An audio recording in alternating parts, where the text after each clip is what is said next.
এবার আমরা এসব জিহাদিদের ধরবো আর জ্যান্ত জ্বালিয়ে দেবো, সেটা আমি দিনদা ঘোষ দায়িত্ব নিয়ে বলছি। এই শ্রীলেখা শোন, তোর ছবি নিয়ে যদি আমরা বিকৃতি করা শুরু করি না, তো তুই কিন্তু আর মুখ দেখানোর জায়গা পাবি না, তোকে বাড়ি থেকে তোকে বেরোনো বন্ধ করে দেবো।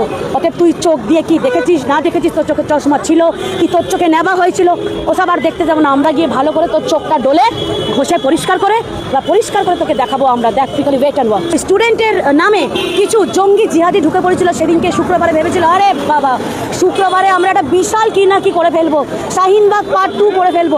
আরে ভুলে যাচ্ছে এখন খালপাড়ে খালার সরকার না, এটা মুখ্যমন্ত্রীর নাম শুভেন্দু অধিকারী।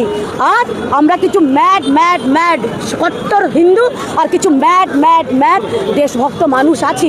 যদি এরকম দেশদ্রোহী কার্যকলাপ এবার আমাদের চোখে পড়ে, এবার কোনো কিছু মানবো না, ধরবো এরকমভাবে নিংড়াবো।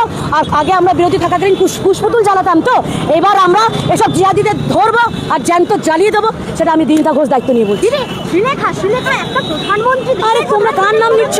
তোমার অনেক সম্মান আছে আমার কাছে, কারণ তুমি আজকে আমরা খেটে নিজের সংসারের জন্য তুমি দিন রাত এক করছো, মাথার ঘাম পায়ে পড়ছে, তারপরেও তোমাদের সাংবাদিকদের নিগ্রহ করা হচ্ছে।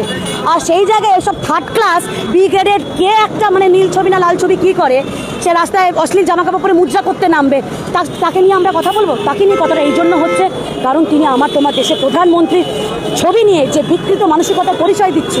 আমি একটা মহিলা হয়ে দায়িত্ব নিয়ে বলছি, এই শ্রীলেখা শোন, তোর ছবি নিয়ে যদি আমরা বিকৃতি করা শুরু করি না, তো তুই কিন্তু আর মুখ দেখানোর জায়গা পাবি না, তোকে বাড়ি থেকে তোকে বেরোনো বন্ধ করে দেবো। অতএব তুই চোখ দিয়ে কি দেখেছিস না দেখেছিস, তোর চোখে চশমা ছিল কি তোর চোখে নেবা হয়েছিল, ওসব আর দেখতে যাবো না। আমরা গিয়ে ভালো করে তোর চোখটা ডলে ঘষে পরিষ্কার করে তোকে দেখাবো আমরা। দেখ তুই খালি ওয়েট অ্যান্ড ওয়াচ।